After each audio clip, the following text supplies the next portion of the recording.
Hi, this is Chitralekha. Welcome to e-learning. In this video, we are going to discuss Varn Vichar. Watch this video till the end. If you like my video, please share and subscribe. Let's start. वर्ण क्या है, स्वर क्या है, वर्ण कितने प्रकार के होते हैं, ये सारी चीजें हम आज के सेशन में समझेंगे। तो उसके पहले थोड़ा सा हम समझते हैं कि व्याकरण क्या है। तो जब हम किसी भी भाषा को पढ़ते हैं, वो कोई सी भी भाषा हो सकती है, इंग्लिश हो सकती है, हिंदी, तमिल है या तेलुगु है, कोई सी भी लैंग्वेज है या कोई सी भी भाषा है, उसको जानने के लिए या उसको समझने के लिए कि वह किस तरह से लिखी जानी है, किस तरह से बोली जानी है, तो उसके लिए हमें सबसे पहले व्याकरण को जानना बहुत जरूरी है। अगर हम एक सिंपल सी भाषा में समझें तो व्याकरण क्या है, व्याकरण के अंदर भाषा के जो नियम है वो सारे होते हैं।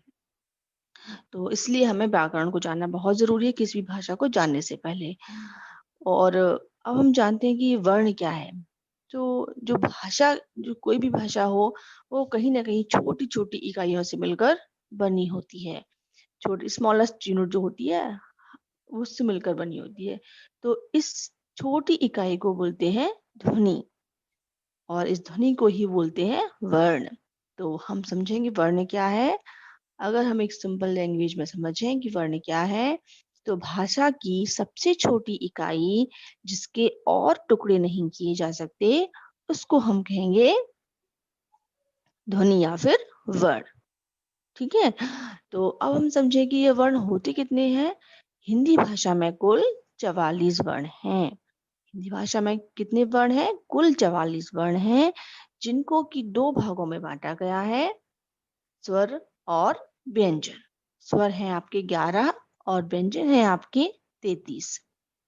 ठीक है, अगर इन वर्णों को ही आप एक व्यवस्थित समूह में रख दें या व्यवस्थित समूह में इनको, ठीक है, इन स्वरों को भी क्या है, स्वर क्या है, जिस वर्ण के उच्चारण में किसी अन्य वर्ण की सहायता न लेनी पड़े, उसे स्वर वर्ण कहते हैं। या ऐसे वर्ण जिनको से हो रहा है, ऐसे वर्णों को हम क्या कहेंगे? स्वर वर्ण कहेंगे। ठीक है, अ से लेकर आ ई उ री, ए ऐ तथा ओ और औ क्या है, ये स्वर में शामिल किए गए हैं। ठीक है, अब हम जानते हैं कि इन स्वरों को भी 3 भागों में बांटा गया है। इन स्वरों को इनके उच्चारण में लगने वाले समय के आधार पर इनको 3 भागों में बांटा गया है। पहला आपका है ह्रस्व स्वर, दीर्घ स्वर और प्लुत स्वर। ठीक है, अब हम जानते हैं कि ह्रस्व स्वर क्या होता है।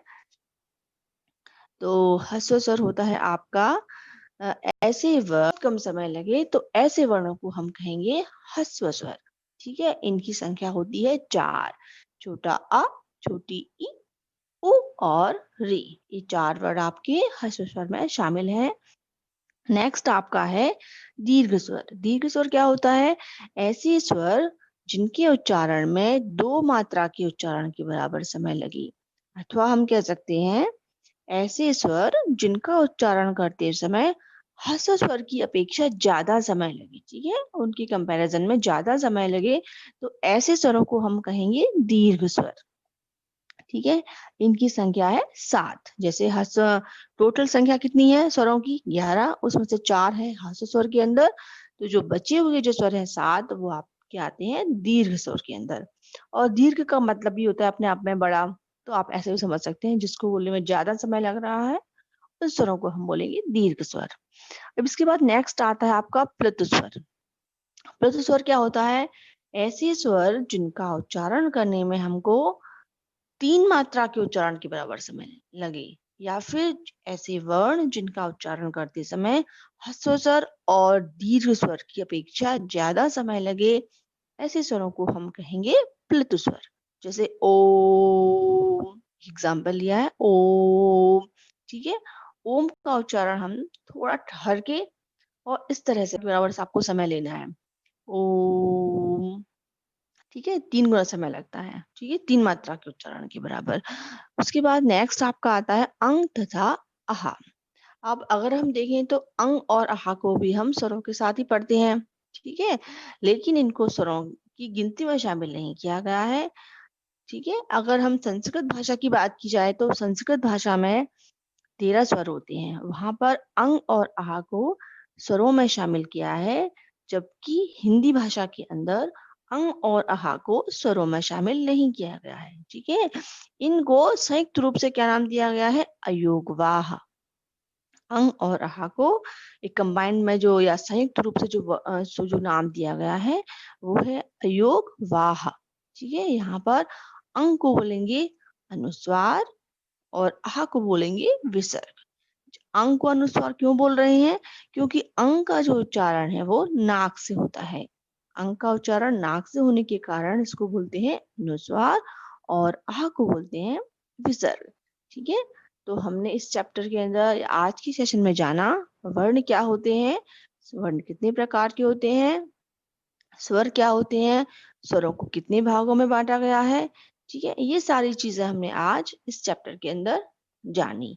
तो अब हम नेक्स्ट सेशन में जानेंगे व्यंजन के बारे में कि व्यंजन क्या है, और भी बहुत सारी चीजें हम इस चैप्टर के अंदर नेक्स्ट सेशन में जानेंगे। तो thank you all of you. Thanks all of you. Take care and bye.